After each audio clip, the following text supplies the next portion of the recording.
Good afternoon, everyone. My name is Rubin Garnica Padillos, and now I'm going to report about sexually transmitted disease. Sexually transmitted diseases, or STDs, or sexually transmitted infections, or STIs, are generally acquired by sexual contact.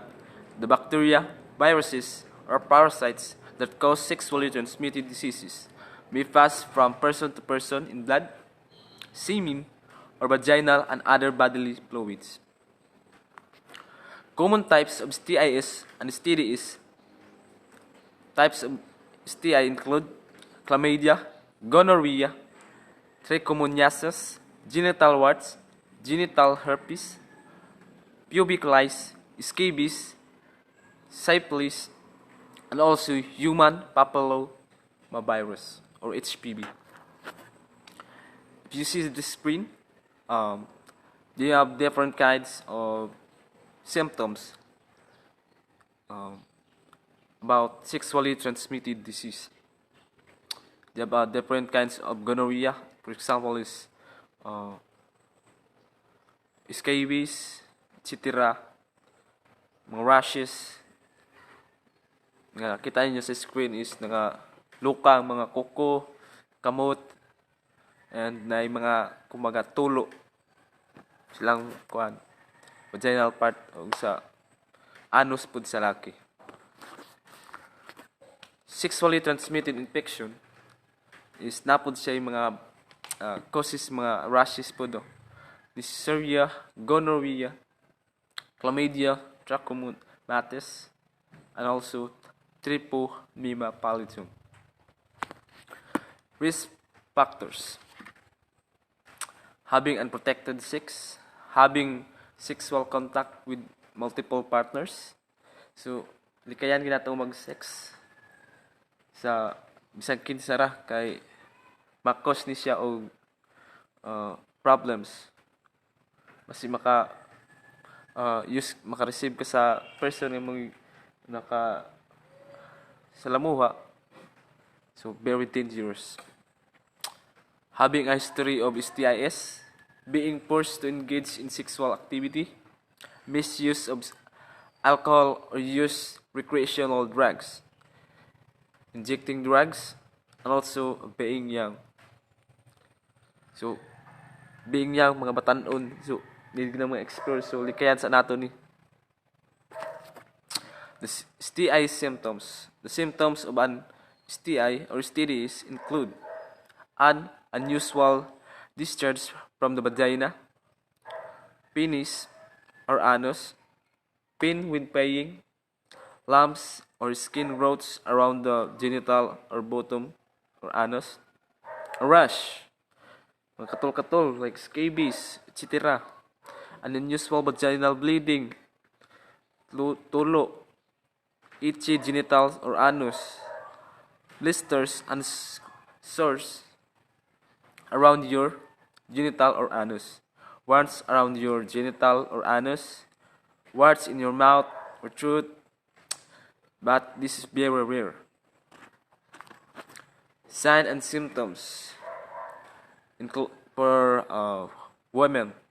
So na po sa mga women include fever, genital muscle aches, swollen, lymph nodes in the neck, flow-like symptoms, and also include salivation and sometimes bleeding in the mouth.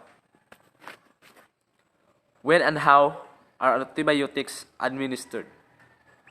Antibiotic therapy is mainly in treating sexually transmitted diseases depending on the type of infection and your healthcare provider may decide what antibiotics are required. This may be then administered through various means of treatment. A single injection, a course or pills taken over a few days, and also a cream ointment locally applied to the infected area. The antibiotics prescribed depends on what infection you have. The various antibiotics prescribed for different bacterial STDs are azithromycin, doxycycline, and etc. Do I still need to keep taking antibiotics and my symptoms have resolved?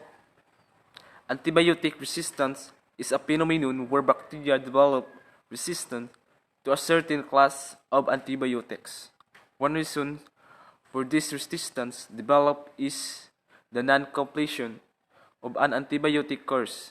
Generally, when a doctor prescribes an antibiotic, they recommended the dose required to completely kill the bacteria. However, the most simply to stop their medication when their symptoms subside. This gives the remaining bacteria a chance to learn from their mistakes, literally, and develop resistance for the next time the same antibiotic is used. Abstain from sex until you test negative to avoid spreading reinfection. Now, let's talk about the prevention. There are several ways to avoid or reduce your risks of STDs or STIs. So first is abstain. Second is stay with one uninfected partner. So mag-stay lang sa partner ni mga uninfected. Di na mag-cheat ra. Wait and test. Get vaccinated. Use condom and dental dams. Consistently or correctly. Also, communicate. So, istorya sa inyong partner before mo attempt ang mga sex, basi na ay nasa'y, kumbaga, virus, so matakdan ka kung ka mag-communicate sa iyo. Una-una. Don't drink alcohol excessively or use drugs. And also consider male circumcision. And lastly, consider using pre-exposure prophylaxis. How to remain truly safe from STDs. The best treatment for an STD is to not get the STD in the first place. No matter how good the treatment regimens are, there is no substitute for practicing safe sex. Wearing condoms and getting tested regularly for STDs ensures a safe and healthy sex life for both you and your partner. So that's all, and good afternoon everyone. Pasensya lang kayo na napakoy sip on, and thank you. That's all.